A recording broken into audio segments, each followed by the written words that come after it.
And welcome back to another episode of Pokemon Knowledge. On today's episode, I want to go over how do I invest in modern Pokemon, and hopefully, uh, we are able to fix the issue we just had in the previous stream where you guys couldn't hear me.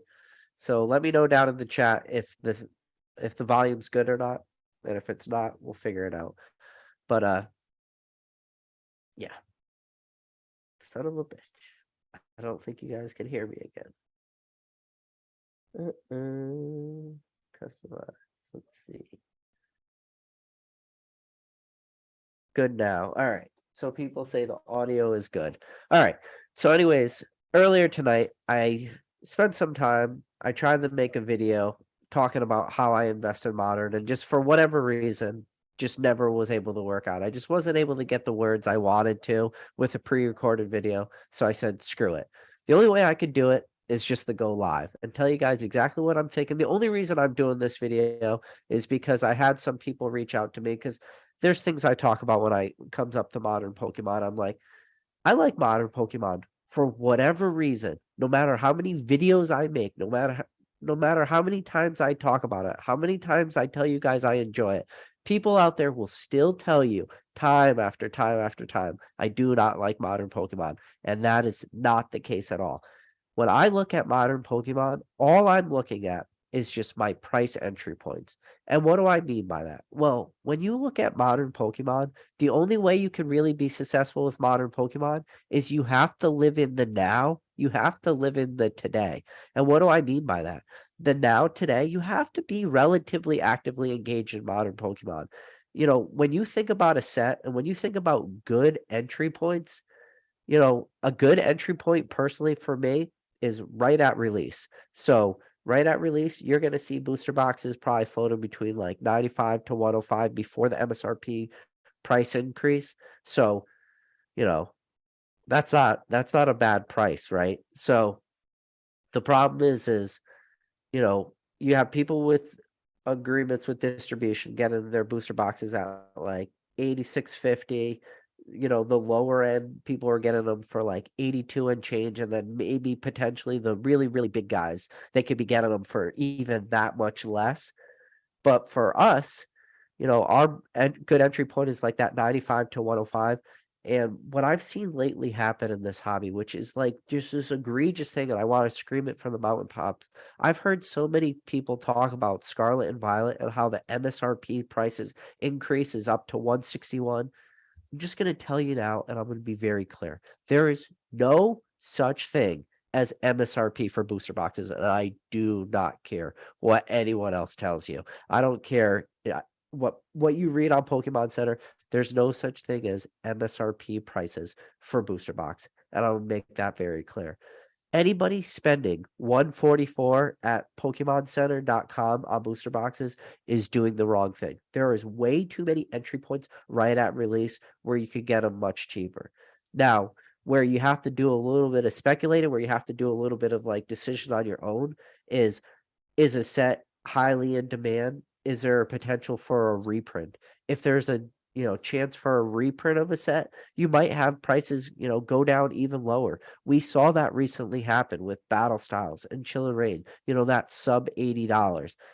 Evolving Skies getting the 95. When I talk about good entry points, that's what I'm talking about. Historically in this hobby, to see a booster box go below sub $80 is actually a relatively rare occurrence on the modern timeline. Before Sword and Shield, before we saw uh Chill and Rain, before we saw Battle Styles go below 80, really the only two other sets we saw even get relatively close was probably Steam Siege was one of them, Crimson Invasion was number two, and Evolving Skies because there was such a huge demand between that 80 and 90. But historically, sub 80 is low. So that is a good entry point. Now, this is a crazy thing. And the reason why I say price entry point is so important. Right now, we're seeing Fusion Strike creep up in price every modern set, but Chill and Rain is creeping up. Battle Styles is starting to creep back up. Any set is creeping up. But if anyone bought their price at 144, there's a lot of modern sets where they should be up money right now. they could potentially be down still on a lot of sets. Chill and Rain had the profit margins that are huge right now when it comes to modern Pokemon. I've seen Chill and Rain booster boxes creeping between like 120 to 130. That is huge. But if you made the mistake and you believe that there is an MSRP price of 144 and you bought that on Pokemon Center, you're probably still underwater today. And the same thing goes with Scarlet and Violet. When it releases at 161, if anybody, for whatever reason, which is a silly thought, is FOMO into Scarlet and Violet from Pokemon Center, you're probably going to be down in that booster box for a really long time. So the way I invest in Pokemon, the way I invest in Modern, is I wait for those good price entry points. But there are some, and I do want to make some things clear. So I've talked about this before. At a minimum, I always collect one booster box for myself, and I'm creating a booster box collection for my son. He's less than 2, so it's every booster box that was ever released during his lifetime. But you hear the words I said, I at least collect.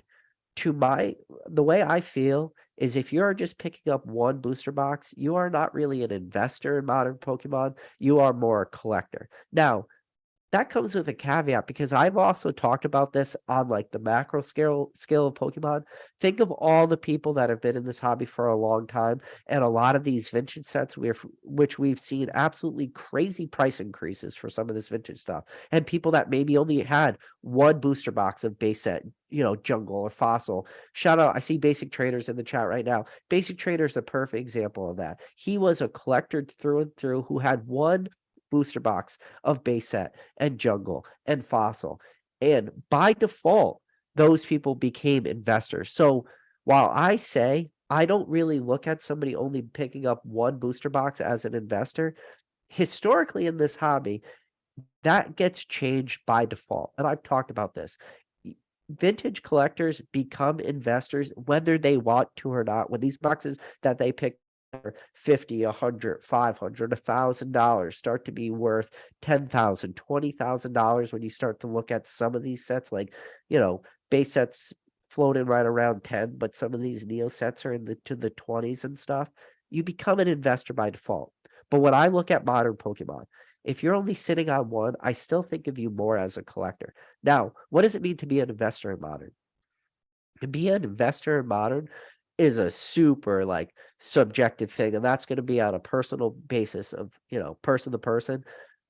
Are you an investor in modern because you pick up 2 booster boxes or 2 cases or 6 cases? For some people, they don't even consider you an investor in modern until you pick up hundreds of cases. If you're looking at a guy like Rudy, or shout out to Dan Catchmall Collectibles. He's talked about at a minimum, he wants to have 20 cases of every modern product. And so there is a wide spectrum. Me personally, I don't want to get into like the super semantics of what is considered a modern investor. Really, you're just going to have to decide that on a personal basis. And so that's like for me, when I talk about modern, I talk about price points. But then I also try to look for indicators of sets that I think are good. Like I mentioned, Brilliant Stars, I picked it up. Usually I say I like to wait for reprint waves. I like Brilliant Stars so early on that I acquired all my positions in Brilliant Stars right at release because I saw how prices were acting and I found a lot of good buying entry points at 110. And I told you that, usually you could pick up booster boxes between like 95 and 105. I recognized Brilliant Stars relatively early, and I wasn't able to find those price points. So I picked up around 110, where I picked up all my booster boxes. Now, Brilliant Stars, and then now when you start to come out a little bit and you start to see, okay, booster box supply has dried up a little bit. Reprints for Brilliant Stars are definitely still on the table. Definitely still might happen. But I look for sets that have strong indicators for stuff that I like in modern. And like Brilliant Stars has a strong indicator that's going on right now in the hobby that I absolutely love. And one of the things I love about Brilliant Stars right now is that the price, in my opinion, is artificially being handcuffed. That is a price that wants to explode, but it's not being able to.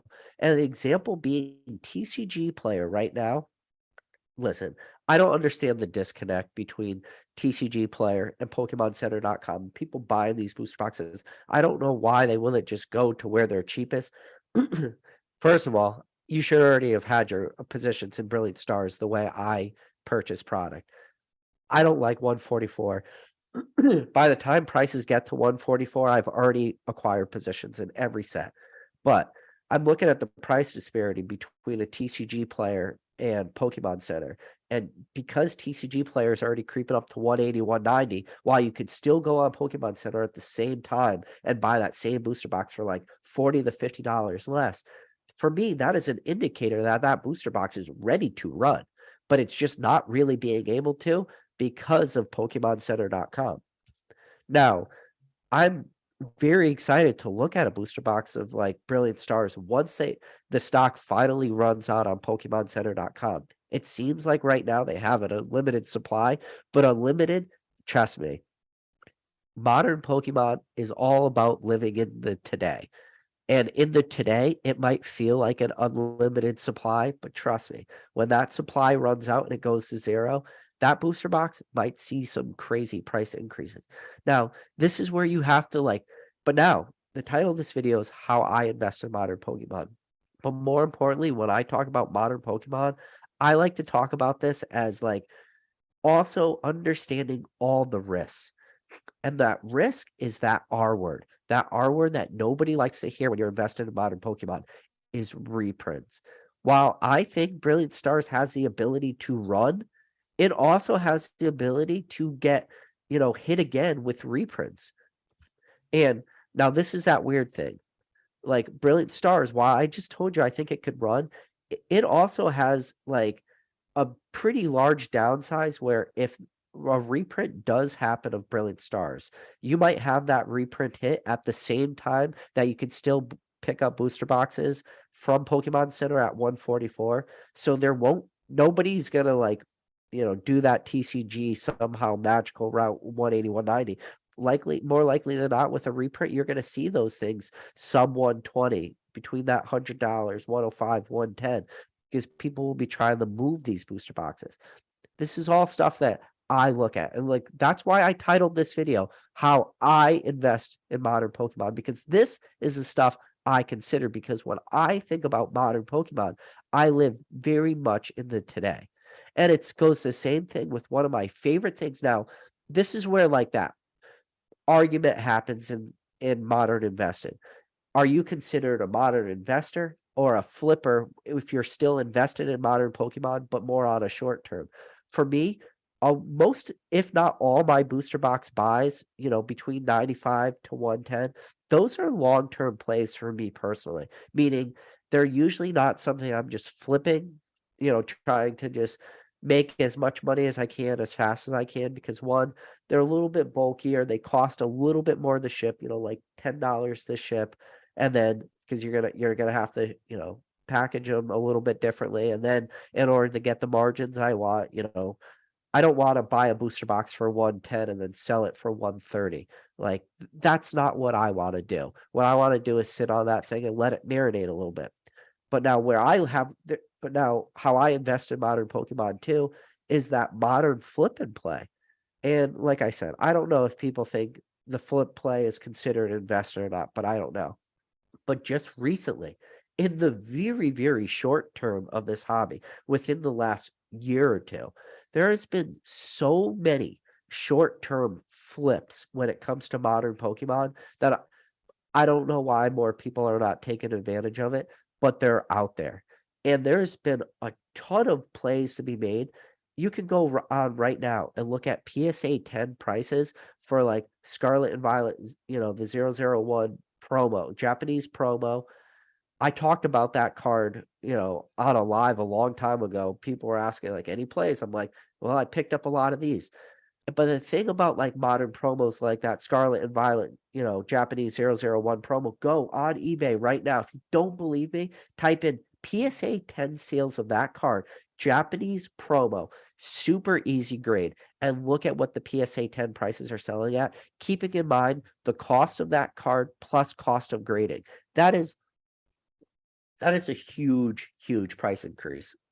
And But one of the things I look at for modern promos is, again, you have to live in the today. And what do I mean by today is right at release, because usually right at release, those cards are going to see the biggest abundance of the raw cards hitting the market.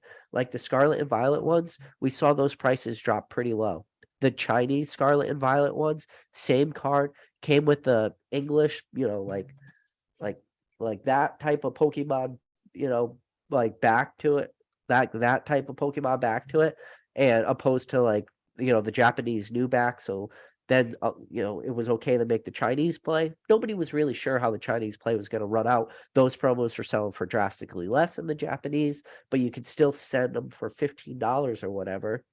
But like that is a short-term play. But now this goes into that modern argument. Modern gives you this beautiful window of time where things sell extremely high. We've seen it play out now, set after set after set, release after release, promo after promo, almost like with like certainty. Early cards, the chase cards of sets right at release sell for crazy dollar amounts. We've seen that throughout the hobby. The only exception we're kind of seeing is the Moonbreon, which is again why everybody talks about it all the time. But looking at pretty much all other sets, you're going to have that very initial release, those first tens that hit the market, and then prices start to retrace. But going back to the promos, you think about just recently, how many promo grading flipping opportunities there were. And this is modern. And people say, I don't like modern. I love modern for stuff like this. I mentioned the Scarlet and Violet promo, the Pikachu on the ball promo. Beautiful, beautiful card, beautiful entry points. Came during the time of $15 graded from PSA. You could pick up, if you lived in the UK, you could just spend $20 that game and get that promo. Right when those released, we saw a massive amount of those on eBay. But more importantly, not only did we see a massive amount of those on eBay, we saw sellers with multiple listings. My guess would be some of those sellers were like game employees who just took a lot of those out the back door, but it doesn't change the fact that they were there. So you could pick up lots of 11, 20, 30, 40 of those cards. And if you were buying in bulk, you could get your prices down for those Pikachu on the ball promos to $20. Yes, with shipping from the UK, it was still expensive, but if you bought in bulk enough, you were able to get your shipping cost down to like between $1 to less than $1 per card. So you're spending $20 per card and about $1 to ship. Your price into those Pikachu on the balls were $21. But in the then, everybody was looking at that was like, yeah, I don't know how good of a play is. But now pull yourself out literally only like a month or two, and we're starting to see prices of those cards raw sell for $40. We're starting to see auctions and PSA 10s of that card selling for $180 to greater than $200. Like that's it. That was an easy modern play. And what is the profit margins of being all in on a card for $21? Add $15 to grade it. Now that brings you up to 36. And in a PSA 9, they're selling for around $80. So 9 for a lot of modern promos is worst case scenario. Not all the time. Trust me. You could definitely get hurt. But I've graded now enough Pikachu on the ball promos that 9s are okay. And then when you hit those 10s, you go 36 all in and you're selling those cards for 180 to 200 at auction, not even buy it now. I mean, these are auction prices these things are selling at. That is a 4x of your money for doing no work. And that's the thing. That's a beautiful thing. And that again, that is why I titled this video the way I titled it. Very important. You got to read the title. I titled it How I Invest in Modern Pokemon. This is what I do.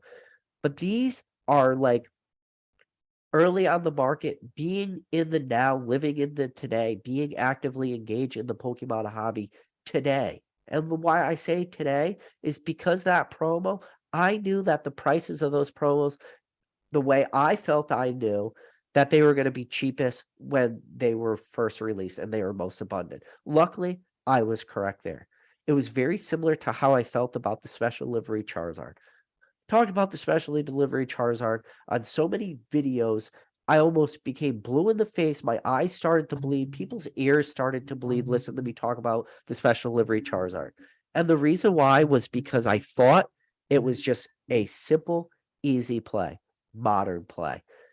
Go spend $20 on Pokemon Center. You either got your code, you got your one code for free. You could go on eBay, pick up codes for like $5. And I felt that that is a card that was going to be worth it. And right now we're seeing special delivery Charizards at auction on eBay selling for like $40 sealed. Again, that's price is $30 all in, and the craziest thing about saying $30 all in on that card is you have to ignore all the product you bought from Pokemon Center to even get that thing delivered to you. Now, like I talked about the special delivery Pikachu, when I talk about that Scarlet and Violet Japanese promos, I like things that take the smallest, most minute barrier of entry. That's what I look for. And again, to go back to this, the title of this video is How I Invest in Modern Pokemon. And I like to look for the slightest barriers of entry because you will be amazed at how the smallest barriers of entry will keep people from doing things, especially when it comes to modern plays. The Scarlet and Violet promo, people won't do it because you have to go on eBay because they come from Japan. That's a barrier to entry, as crazy as that is to say. That Pikachu on the ball promo, because of how much the shipping costs from the UK, that was a barrier of entry because people will look at that as buying one. If you were buying one Pikachu on the ball promo, yeah, I could see how that would be a freaking scary barrier to entry. But if you're buying 40 of them, 50 of them, not a big barrier of entry. Special delivery Charizard, again, at the time, I figured everybody was doing it.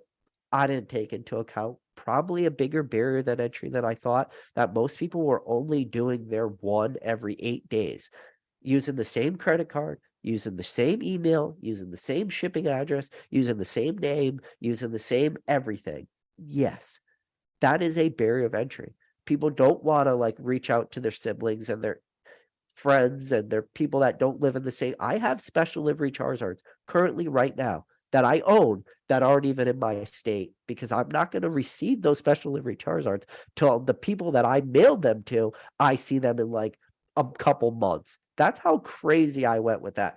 I exhausted every single avenue that I had to pick up those special delivery Charizards because the play was there. But there was a barrier of entry that was definitely real. It was a real barrier. The fact that I just told you that I had my special delivery Charizards, some of them, mailed to different states and that I'm not going to get them back, that is a barrier to entry for some people.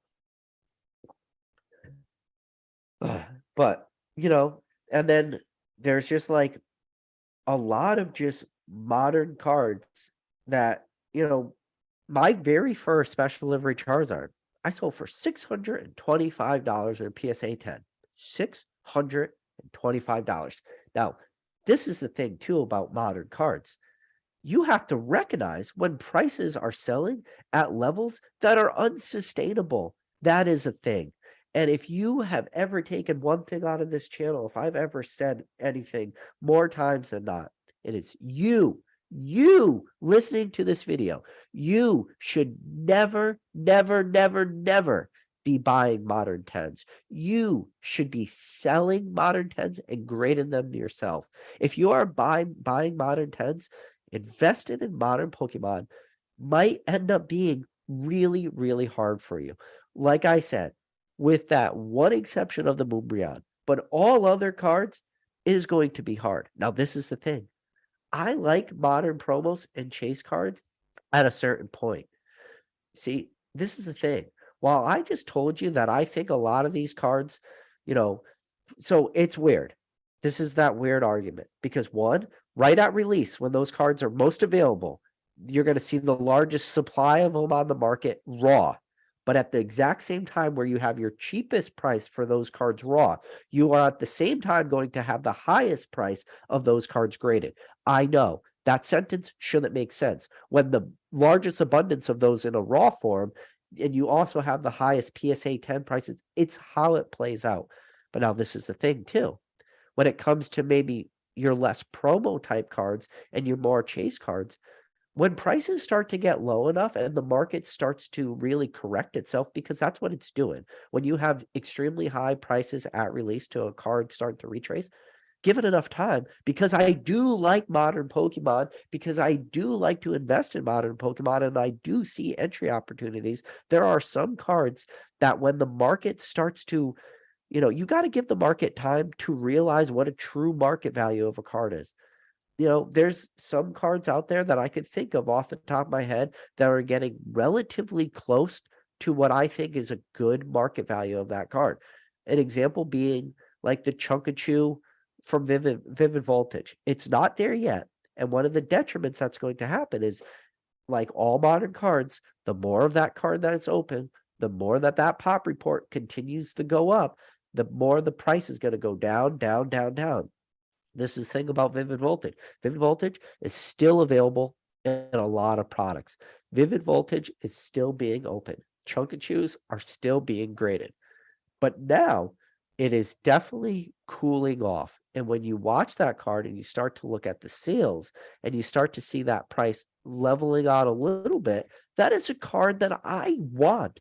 Yes, I do want the Chunkachu from Vivid Voltage because I do like modern Pokemon, even though I will say that so many different times on so many different videos, and people will, for whatever reason, think that I don't, but I do. And that is a card that I am going to eventually acquire. I'm not there yet. I'm getting close. And the reason why I say I'm getting close is because I'm starting to watch, some of those prices sell raw and stuff. And I'm like, some of these prices are becoming relatively enticing for me. Again, the word I used is raw. Grade modern 10s, do not buy modern 10s. But I'm starting to watch a card like that, and the prices are retracing exactly the way things should. And all is right in the world when it comes to a card like that. When you're watching it and the prices that it's dropping are predictable. All is right in the world with a card like that, I promise you. But even a card like that, there will start to be buying opportunities. So that's how I navigate modern markets.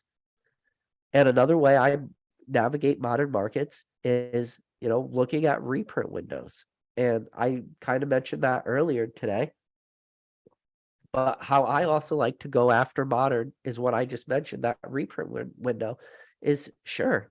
If I do pick up some of my early booster boxes at 110, 105, 195, depending on the set, depending on my entry point, and I do start to see like a reprint happen, I'll just dollar cost average my booster boxes.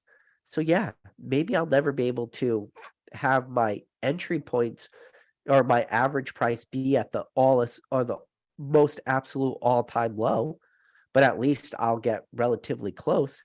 And especially when I start to see like glaring opportunities, I mentioned Chill and Rain earlier. There was a couple booster boxes of Chill and Rain I picked up between $90 and $95. But the large majority of my position came at 80. But that doesn't change the fact that a handful of my booster boxes, my price points for those Chill and Rain booster boxes are 90 and 95. It doesn't, but when you start to take into account the $80 positions I made, which were much larger than the 90 and the 95, and you realize, like there's still a dollar cost averaging that goes in. So it's just this is why I titled this video, How I Invest in Modern Pokemon. And I'm just trying to give you guys my thought process for it, because it is very easy to say all modern booster boxes have gone up. But it's another thing to say that maybe not for everybody. If your price points are shit, then your investment returns on modern are shit. And I'm telling you, and that's why it goes back. And one of the reasons this video exists is because I was in Discord groups and stuff, and people kept mentioning 161 for Scarlet and Violet booster boxes on Pokemon Center. And it made me roll my eyes every time I looked at that. Please, please, I'm asking everybody out there who watches this video, everybody that does watch this video, please do not pick up Scarlet and Violet booster boxes for 161. Don't do it. That is not going to be the price that they're going to be at release. Don't get me wrong. in years from now, 161 might be just, a little dot in your rearview mirror when those booster boxes, given enough time, if they're performing like every other booster boxes, are worth way more. But I promise you, you want your entry point for that to be way lower. I'm already starting to see pre-sales of that at like the 110 mark. Who knows? I don't know how Scarlet and Violet pre-order prices are going to play out. I haven't made any pre-orders. Options at 110 are not enticing for me. What I need to know, because I don't know what this new price point is going to be, is what is the P football Pete's? What are those guys selling for on eBay right at release? That's what I need to wait for and see. And I might be wrong. Maybe the lowest on eBay we see for a booster box like that is 115. And all the 110 pre-orders that I've passed up, maybe that would be a bad choice. But again, the title of this video is How I Invest in Modern Pokemon. I'm going to wait and see how this plays out at release. And then if prices are not good, I'm still just going to do what I always do, go back to the collector mentality where I'm just going to pick up my 2 booster boxes, one for me, one for my son. And one of the hardest things that people are going to have to hear in this hobby is sometimes it's okay to just let stuff go by. There are some products in this hobby for modern that some of the best products that people are still in over their heads. Hidden Fates ETBs creeped up to $250. Anybody bought Hidden Fates ETBs for $250, you are down money. If anybody bought Shining Fates ETBs at 120, 130 at pre-release, you are down money. If anybody bought Battle Styles at 143 on Pokemon Center, you are down money. Chill and Rain at 143 on Pokemon Center, you are down money. Fusion Strike at 143 on Pokemon Center, you are down money. There are a lot of products that if you bought at MSRP, you are still underwater, even after we've seen some phenomenal rebounds in this stuff. But it just goes back to like being an educated buyer. Now, this is where the title of this video is How I Invest in Pokemon and not really how much I collect. When you become a collector, you can have a little bit of give here and there for prices because whatever, I'm not going to tell anybody how much money to spend if they're a collector. But the title of this video is invested. And if you're going to invest in Pokemon, especially modern, you need low entry points. I promise you, there's a lot of people out there who do not have good entry points. Then you have your freaking absolute terrible outliers, which are super sad, like anybody going on Whatnot. And let's go back and remember just a couple months ago. Do you remember when Celebrations like had the early releases and some packs of Celebration cards on Whatnot were selling for like $50? Those people lost money on modern Pokemon. Or when we saw some I've seen like Vivid Voltage pack sell for $10. I've seen Darkness Ablaze pack sell for $10. I've seen modern cards. I've seen Crown Zenith pack sell for stupid amounts of money. Like, there are people that are continuously losing money, and I promise you, they're looking at these as an investment because as soon as they will spend $30 on some ultra modern pack to get it a week early, the next question they ask is how much is this card worth? And if they were just truly a collector and they were spending $30, that would be fine. But they're not, because if they were, they wouldn't. Their follow-up question wouldn't be like, how much can they get for this card? It is this weird like dynamic that's happened in this hobby. But yeah, it just goes back to how I invest in modern.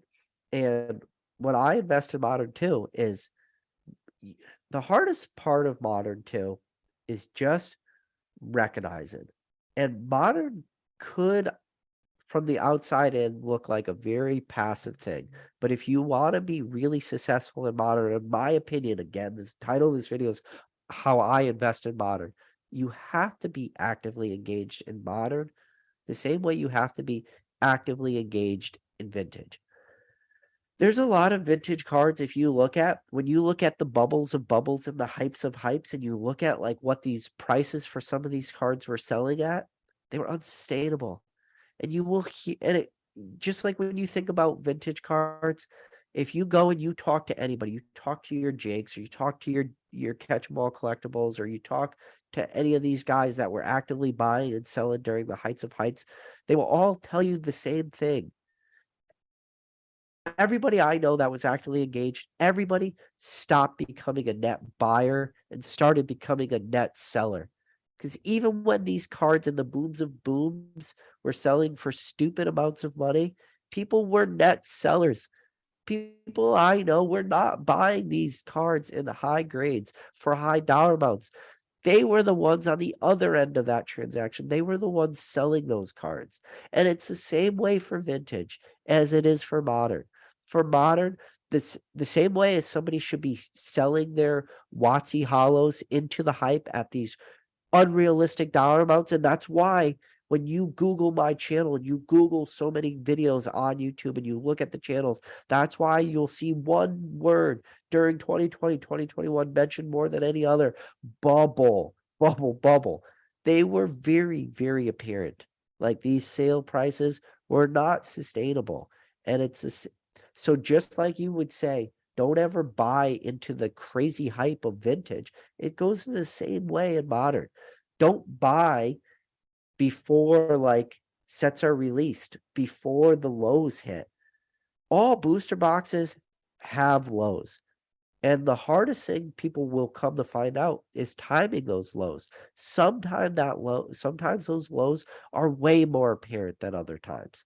But you have to be actively engaged and don't just FOMO in. Don't. Not if you're going to be invested in modern. That's the way I look at it. And I don't know. I think it's just a conversation. I want to like put all my thought processes out there. And now this is the thing. The same way I mentioned that Scarlet and Violet 001 Pikachu, which Japanese promo, grade super modern. I'm telling you, you don't believe me, go on eBay right now and look at PSA 10 sales in the last month. You will be shocked. That is, $20 card, $15 a grade, 35 sales at auction for like between 100 and 150. That is quick. And that's the thing too. Easy. When I tell you they're easy, this is cruise control Pokemon. There's no effort that is involved. I told you when I got my on the ball Pikachus, my turnaround times on those were less than 24 hours that I held them in my hand. They arrived to me in the mail. I got home from work at like 5 o'clock.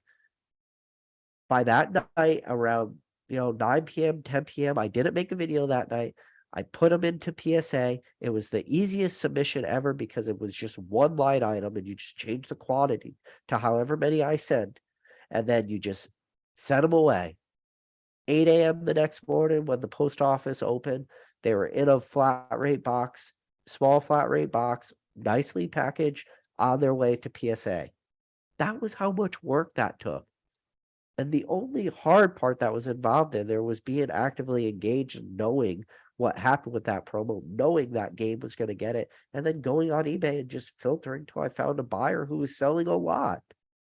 It's not a hard play. Like that. Now, this is the thing. That is a card that will be graded over and over and over and over again, and that card will go down in price over and over and over again. Now, I don't know where the 10s land. I don't care, though. I don't care. I only care what the 10s are like today and tomorrow and the next day. That's all I care about. I could care less where those cards are in a month from now, because in a month from now, I will own 0 of them. 0. So when I talk about how do I invest in modern, that's how. But that card too is when all the dust settles and that card eventually bottoms out, or maybe not bottoms out, but then finds its nice, flat line of wherever it is. I don't know if that card's going to wind up at $40 or $60 or $80 in a 10. I don't know. but I'm still, when I see them and I see them for cheap prices, I mean, I'm just going to tell you how I've been buying these cards. I've been going on eBay, typing on the ball Pikachu, filtering, auction or filtering buy it nows by lowest price. And then I just been not even like constantly, I don't even have alerts. I just occasionally go lowest prices, ship it included, and then whatever somebody would list it for like sub $30 recently, I just been picking up more. I've been picking up, and then as soon as they come up, I scoop them up, scoop them up, scoop them up. I don't know. I mean, I like, how much money have I already made? Like there are plays, but this goes back to how I invest in modern.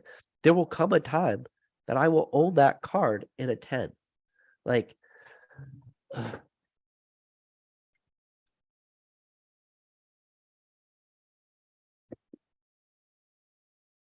this is all I have left of on the ball Pikachus. This is all that I currently have left in my graded supply.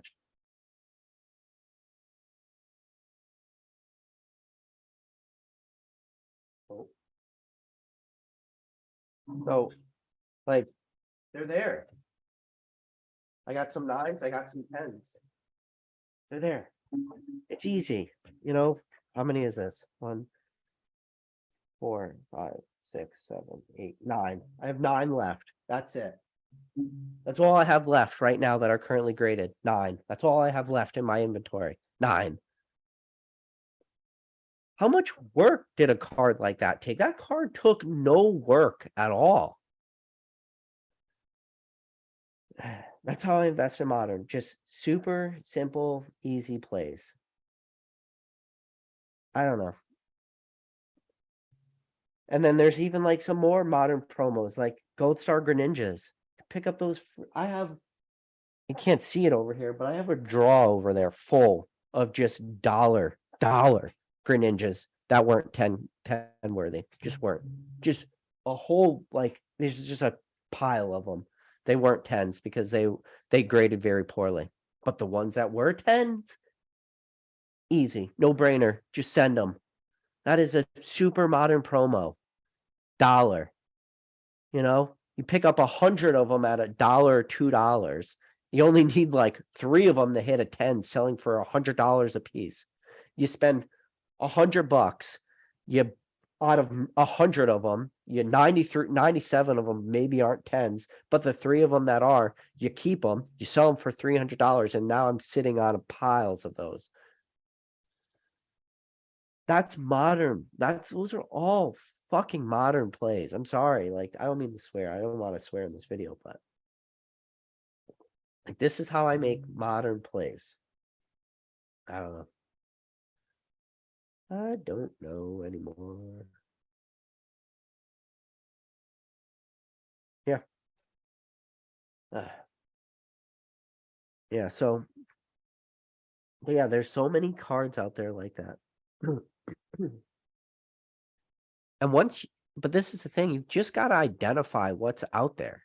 Identify the good plays. I didn't even talk about all the good plays. Think about, I don't think I have.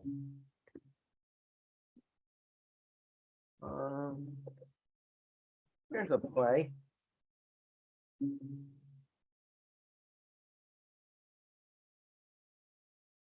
What's this?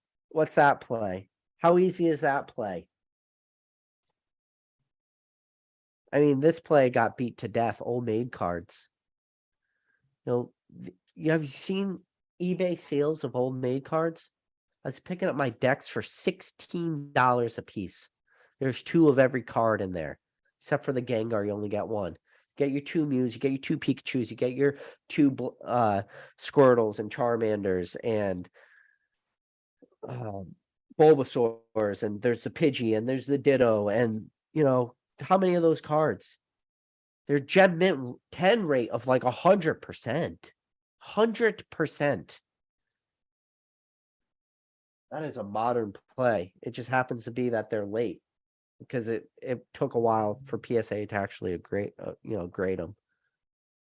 People are saying don't give away all my plays. Like, I'm giving away my plays 'cause I'm not doing these anymore. Special livery Charizard plays done. Like, this is the thing too. For all modern plays, you always run into the risk of a dump, right? Special livery Charizard is a perfect example of a dump play, right?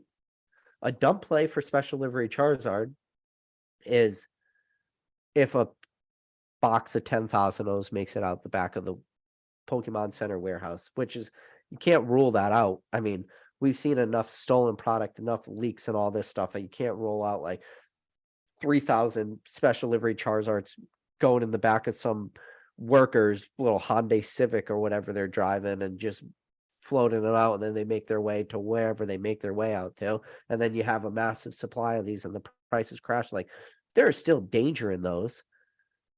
Special on the ball Pikachu, this kinda, maybe. But I don't care. I don't care if I sell all this shit. Ugh. I don't know. But it just goes back to my modern plays. Like, modern plays, I pick up one of every single check lane blister. I pick up one of every 3-pack blister. Pick up one of every booster box. I don't pick up the regular ETBs anymore, but I still pick up like 4 of all the Pokemon Center ETBs. I'm still doing my modern plays. You know, see if I can find. Hold on. See, I got my cards closed, so.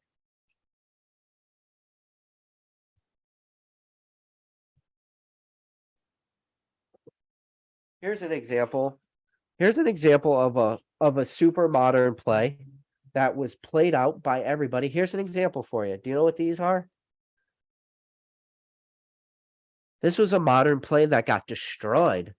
You got the Pikachu and Mimikyu, from Team Up, the single check lane blisters.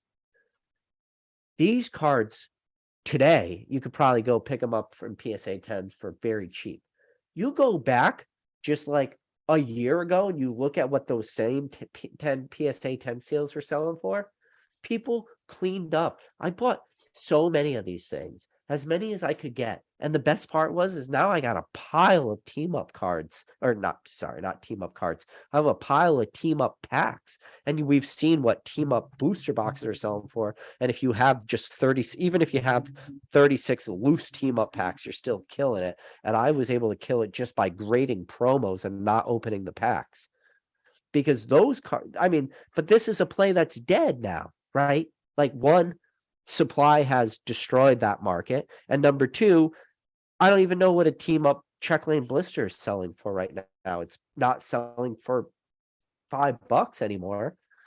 But like that was a play, and that's the thing. Modern, those plays are just going to keep recycling themselves over and over. It's just like a new product.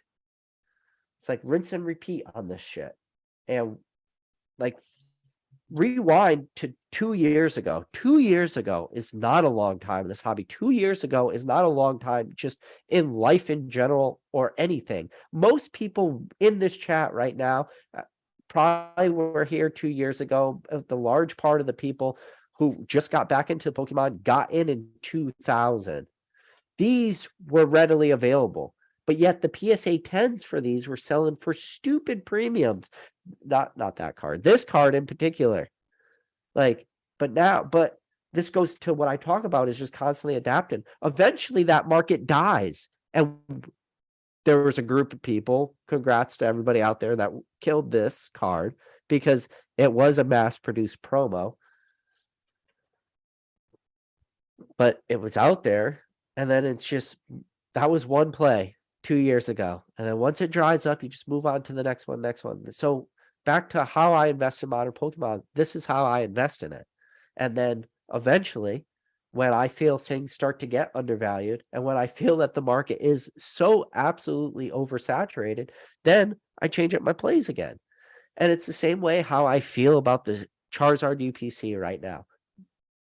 Super modern play. Title of this video: How I Invest in Modern Pokemon. Charizard UPC.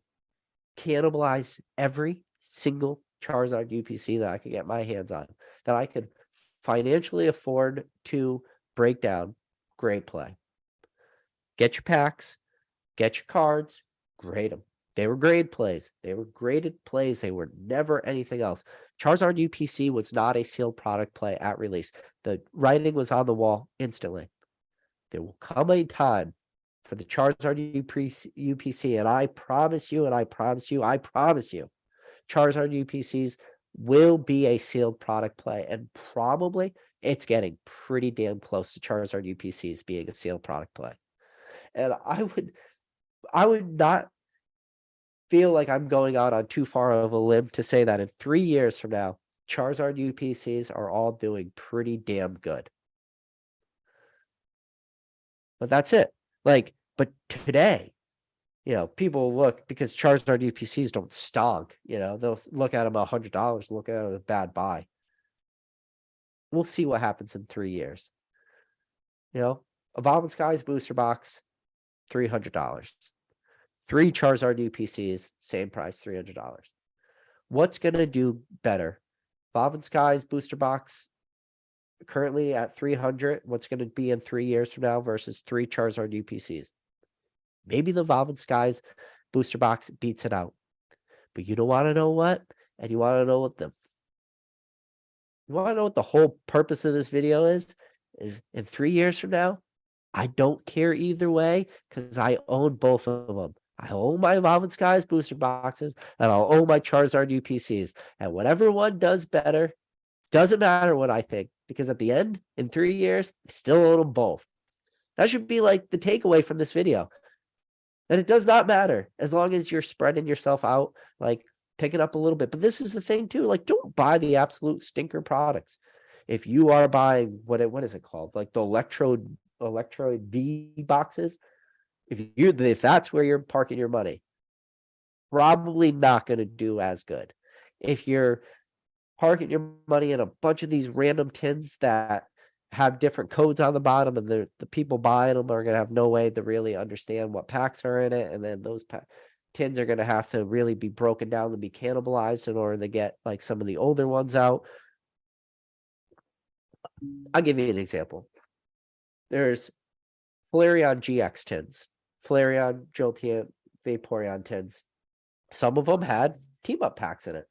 Some of them had Cosmic Eclipse pack in it, and then some of them had like Rebel Clash, Vivid Voltage. Same tins, same runs, 3 different runs, 3 drastically different runs. Like I said, team-up packs. Then we had some with Cosmic Eclipse and then some with Rebel Clash. Depending on what tin you have, that's a very good tin. That's a very expensive tin. When I tell you, you don't want to start to invest too heavily in products that have barriers of entry, while you might know that you can look on the bottom of your Pokeball tin or whatever, or that Flareon GX tin, like I mentioned, and you can look and you can see if it's D17 or J21 or whatever, to look at that. The average Joe Smo on eBay searching may not know that. So if they only know that Flareon GX tin as having Rebel Clash and Vivid Voltage packs in it, they're probably not going to want to pay a premium to get the team ups if they don't even know it exists. So like that barrier of entry for a product like that, while I still like that product, I own a couple of them. I talked about it on a live before, that exact product. I have a video that has never been released on my phone where I opened those tins and compared the contents for people. You just want to be very careful, like barrier of entry when it comes to investing, where you now need the buyer to be an educated buyer. It's much easier when the buyer doesn't have to be as educated. Like you could just, a booster box, you could just put it out there. They know what's in there. If it's a booster box of Evolving Skies, they know it's 36 packs in there. If it's a Flareon GX tin and they don't know what the 5 packs are in it, like just be careful. And that's why some of these older tins, for a small window of time, you're able to like, the market has really wised up to a lot of this stuff, but there was a lot of tins, especially during the black and white era, maybe not black and white, but like late black and white era, when you would have, some legendary treasures packs in it and some XY stuff. And then there was a couple tins you were able to still pick up, like even during the boom, that would have a couple XY bases in it, flash fire packs in it, if you knew what you were looking for. So, but the market has really that was like 2-3 years ago at this point, but like the market has wised up on that. So the educated buyer, they got super low prices, and the poor seller who was selling this stuff, who had a premium product or a more premium product, wasn't getting the price points they would have been able to. So be careful with products like that. Again, that is the way I look at modern Pokemon. And this is, again, the way I tile this video, how I invest in modern Pokemon. And I want you to just know one thing. No matter how many conversations I have, no matter how many videos I do talking about modern Pokemon, there will always be a group of people out there that will tell you, for whatever reason, that I do not like modern Pokemon. For the love of God, I do. I do. I do. I buy it. They'll tell you that I'm buying it and not telling anyone. I'm buying it. I made videos talking about buying it. I like modern Pokemon. I think modern Pokemon is investable. I also like vintage Pokemon. I also think vintage Pokemon is investable. I think there's a lot of stuff that I think is undervalued in vintage too. You can like everything. That's a beautiful thing about Pokemon. Just is what it is. That was fun. All right. I don't know what else to talk about. What do we got? I don't think I have any cool cards hanging around. Nope. I got a Magic card I bought on PWCC by accident. My first ever Magic card I owned, because it was a $5 listed on PWCC. I was like, oh, I'll put $5 in. This looks cool. And then I won it. Couldn't believe it. I have no clue what it is. Let's see. What do I got? I got anything cool to show you guys before we end this video?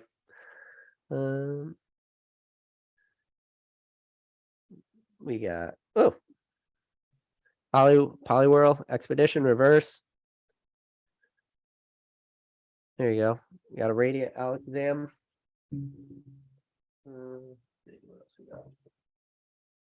I don't know. I gave up on my rant.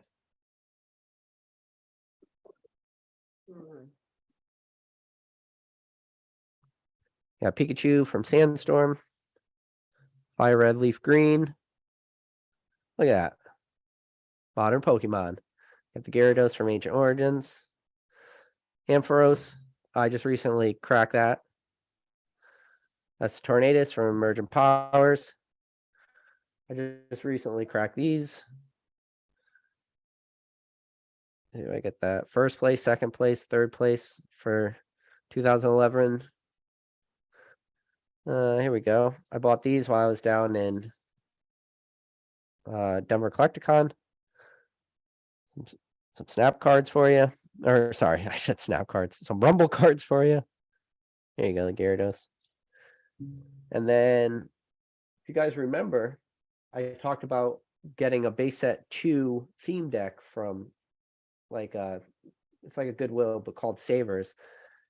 And there was 3 freaking holos in the theme deck, and I recorded it, and then I can never post that video because it just looks like it's a resealed video. So you make enough resealed videos that even when you actually pull something great, you can't even post it. Let's see what else we got.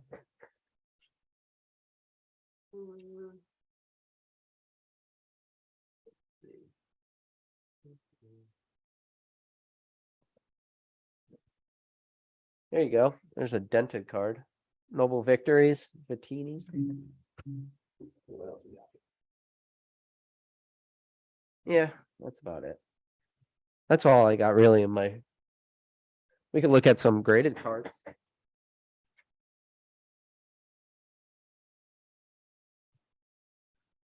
People always say I never show off my collection. This was my most recent purchase on PWCC. I think I talked about this on a video.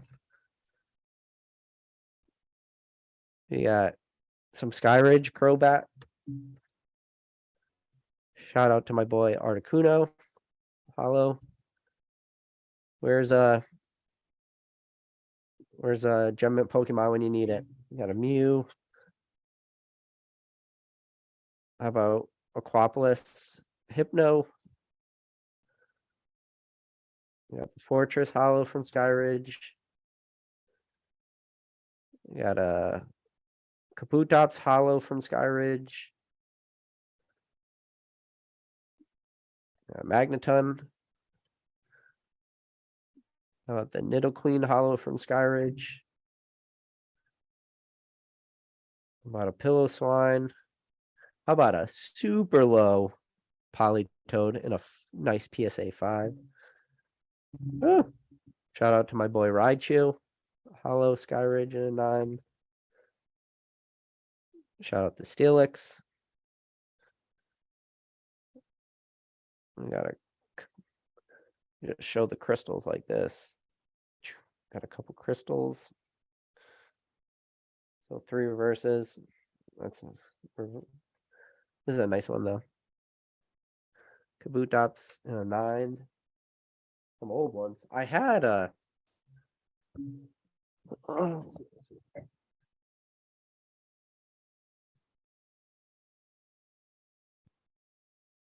This is a. You can look at. So the funny thing about this Crobat, these are.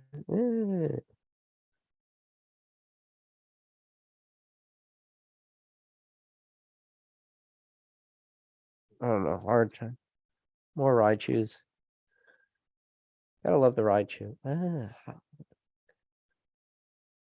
don't know. Raikou. I don't know. I give up.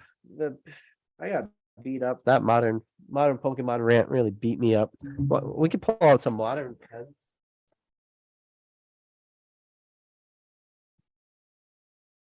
Here's a modern 10 for you. This is a card I said we should do a buyout of. This is actually one of my favorite modern sets, Lost Thunder. I think it's the most slept on set. And I love the Mimikyu. I love rookie cards with certain Pokemon. Yeah, I'm beat up. I think I'm tired. All right. I love you guys. Talk to you later. Catch you on the next video. I'm defeated and tired.